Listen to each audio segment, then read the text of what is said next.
Hey lawn fans, you ready? So I'm gonna start off my show today with a big congratulations to my daughter who got accepted into the University of Georgia. That is not an easy task, boys and girls. I believe they had 40-something thousand kids to apply, and I believe 13,000 some odd got accepted if my numbers are right. So congratulations to her. Also in the off season, I became a grandfather. My grandson was born 2 weeks ago, this past Friday, so he's 2 weeks old. And I've been down to see him a few times already. He lives about 6 hours away from me, so it's not an easy trip, but I will do it because I love that boy. So a lot has changed since the end of last season.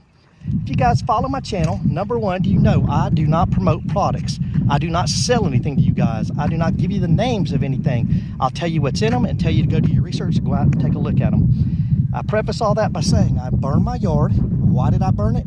Because to me, it's an easier cleanup than scalping and all those bags of grass. You're gonna hear other guys tell you they do it for all these beneficial reasons, the potash, blah, blah, this and that. I do it because it's easier for me than scalping. So this has been burned. Then the guy that does my aerating has gotten very busy with his business.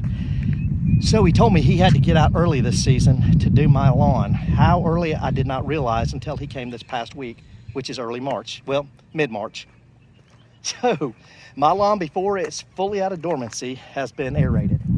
On top of that, I figured, what the hell, let's take a look at verticutting it.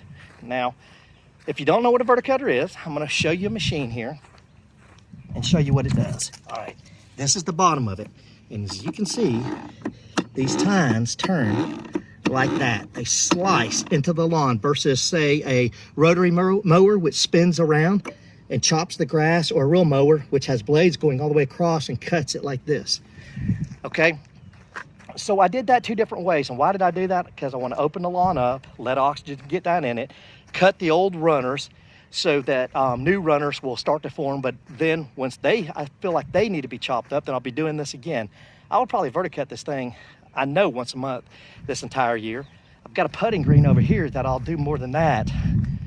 This will probably this season be a bi-weekly task that I do to verticut this. I think you can see let's see here. I ain't got the flag out yet. It's right there. So right now I am down to complete dirt. There is a green haze out here, and I have put a 10-10-10 product out here. All right, and why did I do that so early? Because I want my grass to wake up to a good environment and have all the nutrients, a balanced nutrient all the way across it to help it wake up. Now, once the entire lawn is completely green, I'm gonna come in here with a 2704 that has a lot of iron in it. I'm gonna put this out on this thing, and it is gonna pop, and it is gonna be the greenest lawn in the neighborhood for at least a month.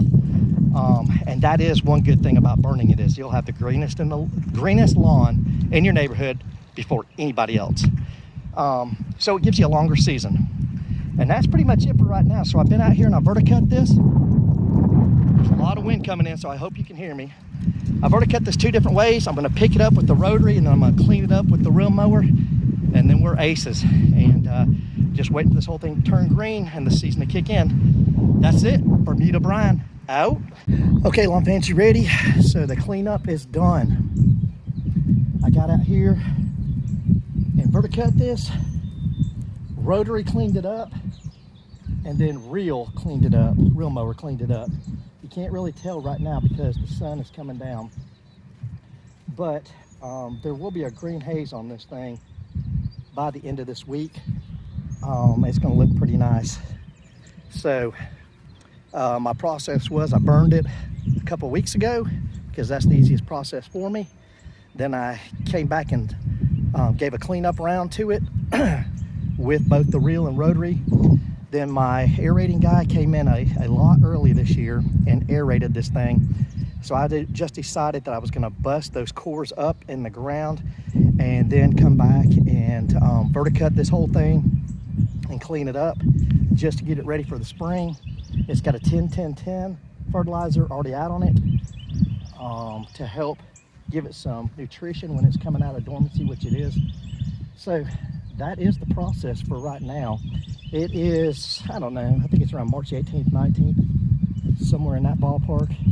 And I believe we are past the cold weather, knock on wood. And this is late evening, so you're not gonna be able to see the green tint in it right now, but I can promise you it's there. That's all I got for you. Bermuda brine. Oh.